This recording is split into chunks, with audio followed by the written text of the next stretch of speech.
ओम श्री परमात्मने नमः। गीता का 14वां अध्याय। उसके उपरांत श्री कृष्ण भगवान बोले, हे अर्जुन, ज्ञानों में भी अति उत्तम परम ज्ञान को मैं फिर भी तेरे लिए कहूँगा कि जिसको जानकर सब मुनिजन इस संसार से मुक्त होकर परम सिद्धि को प्राप्त हो गए हैं। हे अर्जुन, इस ज्ञान को आश्रय करके अर्थात धारण करके मेरे स्वरूप को प्राप्त हुए पुरुष सृष्टि के आदि में पुनः उत्पन्न नहीं होते हैं और प्रलय काल में भी व्याकुल नहीं होते हैं, क्योंकि उनकी दृष्टि में मुझ वासुदेव से भिन्न कोई वस्तु है ही नहीं। हे अर्जुन, मेरी महत ब्रह्म रूप प्रकृति अर्थात त्रिगुणमयी माया संपूर्ण भूतों की योनि है, अर्थात गर्भाधान का स्थान है और मैं उस योनि में चेतन रूप बीज को स्थापन करता हूँ। इस जड़ चेतन के संयोग से सब भूतों की उत्पत्ति होती है। हे अर्जुन, नाना प्रकार की सब योनियों में जितनी मूर्तियाँ अर्थात शरीर उत्पन्न होते हैं, उन सब की त्रिगुणमयी माया तो गर्भ को धारण करने वाली माता है और मैं बीज को स्थापन करने वाला पिता हूँ। हे अर्जुन, सत्व गुण, रजोगुण और तमोगुण ऐसे यह प्रकृति से उत्पन्न हुए तीनों गुण इस अविनाशी जीवात्मा को शरीर में बांधते हैं। हे निष्पाप, उन तीनों गुणों में प्रकाश करने वाला निर्विकार सत्व गुण तो निर्मल होने के कारण सुख की आसक्ति से और ज्ञान की आसक्ति से अर्थात ज्ञान के अभिमान से बांधता है। हे अर्जुन, राग रूप रजोगुण को कामना और आसक्ति से उत्पन्न हुआ जान, वह इस जीवात्मा को कर्मों की और उनके फल की आसक्ति से बांधता है। और हे अर्जुन, सर्व देहा अभिमानियों के मोहने वाले तमोगुण को अज्ञान से उत्पन्न हुआ जान, वह इस जीवात्मा को प्रमाद, आलस्य और निद्रा के द्वारा बांधता है। क्योंकि हे अर्जुन, सत्वगुण सुख में लगाता है, रजोगुण कर्म में लगाता है तथा तमोगुण तो ज्ञान को आच्छादन करके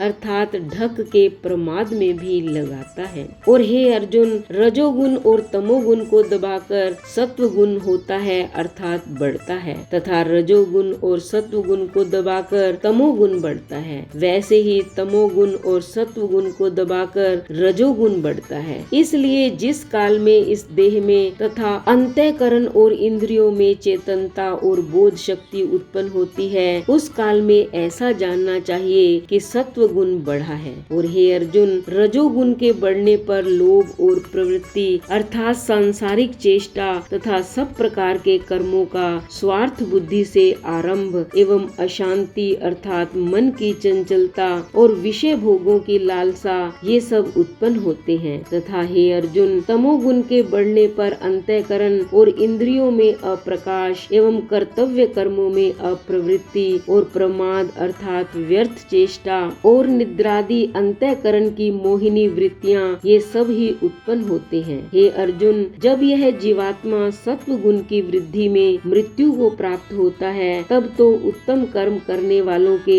मल रहित अर्थात दिव्य स्वर्ग आदि लोकों को प्राप्त होता है। रजोगुण के बढ़ने पर अर्थात जिस काल में रजोगुण बढ़ता है, उस काल में मृत्यु को प्राप्त होकर कर्मों की आसक्ति वाले मनुष्यों में उत्पन्न होता है तथा तमोगुण के बढ़ने पर मरा हुआ पुरुष कीट पशु आदि मूढ़ योनियों में उत्पन्न होता है। क्योंकि सात्विक कर्म का तो सात्विक अर्थात सुख, ज्ञान और वैराग्य आदि निर्मल फल कहा है और राजस कर्म का फल दुख एवं तामस कर्म का फल अज्ञान कहा है। सत्व गुण से ज्ञान उत्पन्न होता है, रजोगुण से निस्संदेह लोभ उत्पन्न होता है तथा तमोगुण से प्रमाद और मोह उत्पन्न होते हैं और अज्ञान भी होता है। इसलिए सत्व गुण में स्थित हुए पुरुष स्वर्ग आदि उच्च लोकों को जाते हैं और रजोगुण में स्थित राजस पुरुष मध्य में अर्थात मनुष्य लोक में ही रहते हैं एवं तमोगुण के कार्य रूप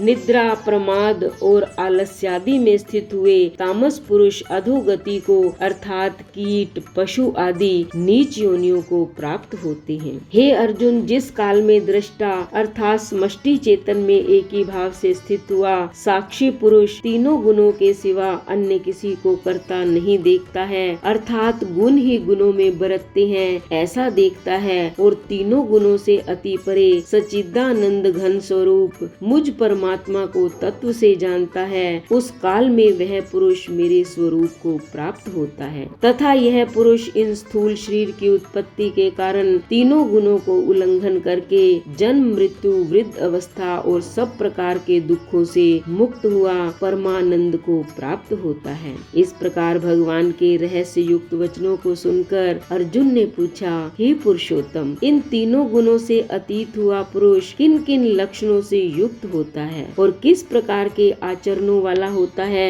तथा हे प्रभु, मनुष्य किस उपाय से इन गुणों से अतीत होता है। इस प्रकार अर्जुन के पूछने पर श्री कृष्ण भगवान बोले, हे अर्जुन, जो पुरुष सत्व गुण के कार्य रूप प्रकाश को और रजोगुण के कार्य रूप प्रवृत्ति को तथा तमोगुण के कार्य रूप मोह को भी न तो प्रवृत्त होने पर बुरा समझता है और न निवृत्त होने पर उनकी आकांक्षा करता है तथा जो साक्षी के सदृश स्थित हुआ गुणों के द्वारा विचलित नहीं किया जा सकता है और गुण ही गुणों में बरतते हैं, ऐसा समझता हुआ जो सच्चिदानंद घन परमात्मा में एक ही भाव से स्थित रहता है एवं उस स्थिति से चलायमान नहीं होता है, जो निरंतर आत्म भाव में स्थित हुआ सुख दुख को समान समझने वाला है तथा मिट्टी, पत्थर और सुवर्ण में समान भाव वाला और धैर्यवान है तथा जो प्रिय और अप्रिय को बराबर समझता है और अपनी निंदा स्तुति में भी